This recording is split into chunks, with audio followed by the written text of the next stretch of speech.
परमात्म युग, संगम युग की बधाइयाँ।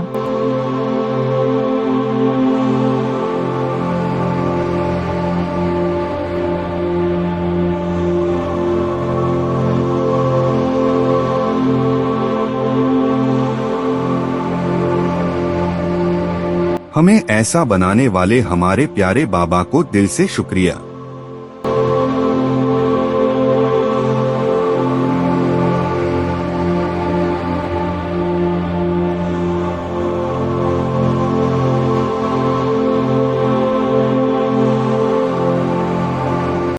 ओम शांति। आज है 28 अगस्त 2024 की साकार बाप दादा की मुरली। मीठे बच्चे, तुम जितना बाप को याद करेंगे उतना आत्मा में लाइट आएगी। ज्ञानवान आत्मा चमकीली बन जाती है। प्रश्न: माया किन बच्चों को जरा भी तंग नहीं कर सकती? जो पक्के योगी हैं उन्होंने योग बल से सर्व कर्मेंद्रियों को शीतल बनाया है। जो योग में रहने की मेहनत करते हैं उन्हें माया जरा भी तंग नहीं कर सकती। जब तुम पक्के योगी बन जाएंगे तब लायक बनेंगे। लायक बनने के लिए प्योरिटी फर्स्ट है। ओम शांति। मीठे बच्चों को बाप समझाते हैं, अज्ञान के कारण आत्मा डल हो गई। हीरे में चमक होती है, पत्थर में नहीं होती। इसलिए कहते हैं ना, पत्थर में सर। अब फिर जागती है तो कहते हैं जैसे पारस मणि। अब अज्ञान के कारण आत्मा की ज्योति जो है डिम हो गई। है तो आत्मा एक ही। अब तुम समझते हो कि बाप के बच्चे, सारा ज्ञान धीरे धीरे निकल गया, आखिरी कुछ नहीं रहा, तब हो गए ज्ञानी। तो ज्ञान के सागर से ज्ञानी बनते जाते हो। आत्मा तो इतनी छोटी है जो इन आँखों से देखने में भी नहीं आती। तो बाप आकर के समझाते हैं कि बच्चों, जब तुम ज्ञानवान बन जाएंगे तब किसी की ग्लानि नहीं करते, क्योंकि बाप नहीं करते। तो बच्चे, तुम्हारी सुंदर बुद्धि बनी थी श्रीमत पर। अभी जो तुम्हें ज्ञान मिला है, जिसको कहा जाता है पढ़ाई, उस पढ़ाई से ज्योति जग गई। इसलिए सच्ची सच्ची दीपावली इसको कहा जाता है। छोटेपन में मिट्टी के तेल उसमें डालकर ज्योति जगाते थे, मिट्टी के दीपक में, तो ये रस्म चलती रही, उसमें कोई दीपावली नहीं। ये आत्मा के अंदर है। बाप जो आकर नॉलेज देते हैं, इसीलिए ज्योति आकर जगाते हैं। क्योंकि साधु संत भी तो पढ़ाते ही हैं। कि कभी सुना है कि रचयिता आदि के मध्य की नॉलेज सुनी?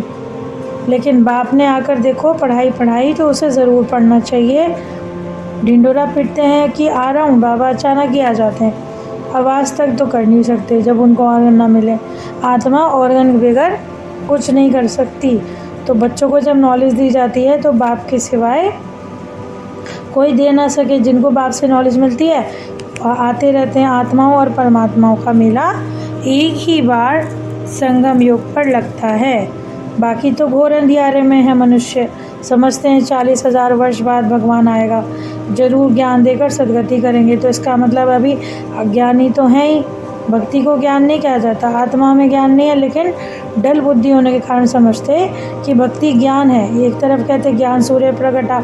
किसके लिए कहते हैं, कब कहते हैं? पंडित होगा तो कहेगा कलयुग पर पूरा होगा जब सूरज होगा।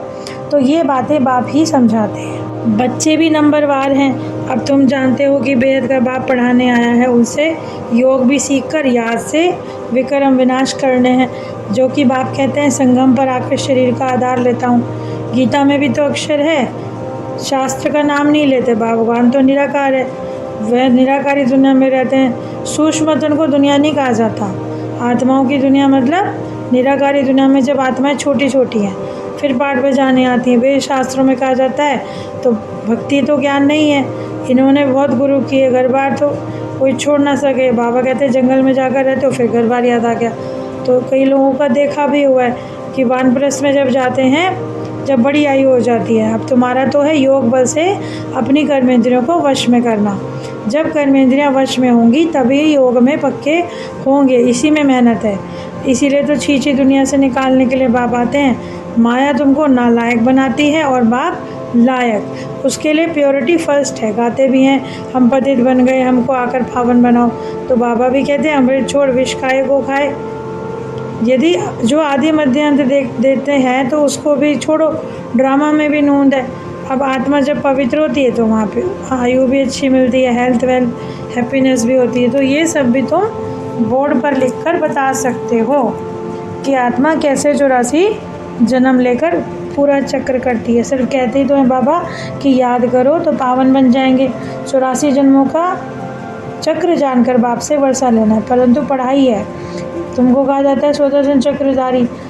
शुरू से लेकर अब तक का चक्र तुम बच्चों ने लगाया। तुमने सबसे पहले शिव की भक्ति शुरू की थी। तुम अव्यभिचारी भक्त थे। बाप के सिवाय तुम्हें कोई समझ ना सके। कोई साहूकार होगा तो कहेंगे ना इसने ऐसा कर्म किया तभी तो उसको इतना अच्छा जन्म मिला है।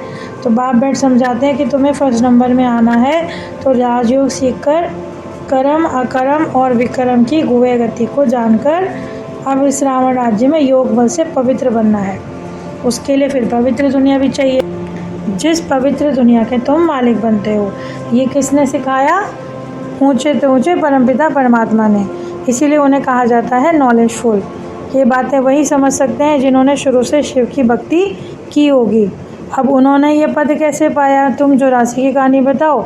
चित्र पॉकेट में पड़ा हो तो तुम किसी को भी समझा सकते हो कि तुम ही ने शिव की भक्ति शुरू की है और सुनकर खुश होते रहेंगे। दिन प्रतिदिन बाबा तो युक्तियाँ बतलाते हैं क्योंकि सर्व के सदगति दाता हैं। टॉपिक भी बहुत हैं, शिवालय वैशाल्य, किसी को भी समझा सकते हो कि लक्ष्मी नारायण के 84 जन्मों की ये कहानी है। ये टॉपिक है विश्व में शांति कैसे थी, अब फिर कैसे शांति स्थापन होगी। ये टॉपिक अच्छा है। हम रूहानी बच्चों की, रूहानी बाप दादा को याद प्यार और गुड मॉर्निंग। रूहानी बाप को, रूहानी बच्चों की नमस्ते।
धारणा के लिए मुख्य सार हैं।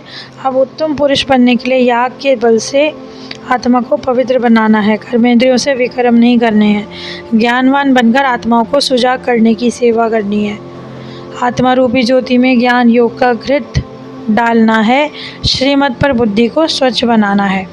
आज का वरदान, पॉइंट स्वरूप में स्थित होकर मन बुद्धि को नेगेटिव के प्रभाव से सेफ रखने वाले विशेष आत्मा भाव। जैसे कोई सीज़न होती है तो सीज़न से बचने के लिए प्रमाण अटेंशन रखा जाता है।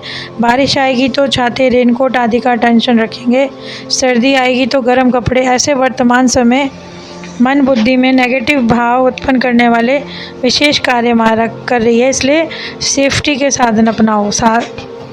इसका सहज साधन है पॉइंट रूप में स्थित होना, आश्चर्य और क्वेश्चन मार्क के बजाय बिंदु लगाना, अर्थात विशेष आत्मा बनना। स्लोगन, आज्ञाकारी वो है जो हर संकल्प बोल और कर्म में जी हुजूर करता हो। आज का स्लोगन यही है कि हर संकल्प बोल में जी करना है। तो आज के जीवन जीने की जो कला है मुरली के अनुसार कि जितना ज़्यादा बाप को याद करेंगे उतना ही आत्मा में लाइट आएगी, जो कि आत्मा चमकीली बन जाती है।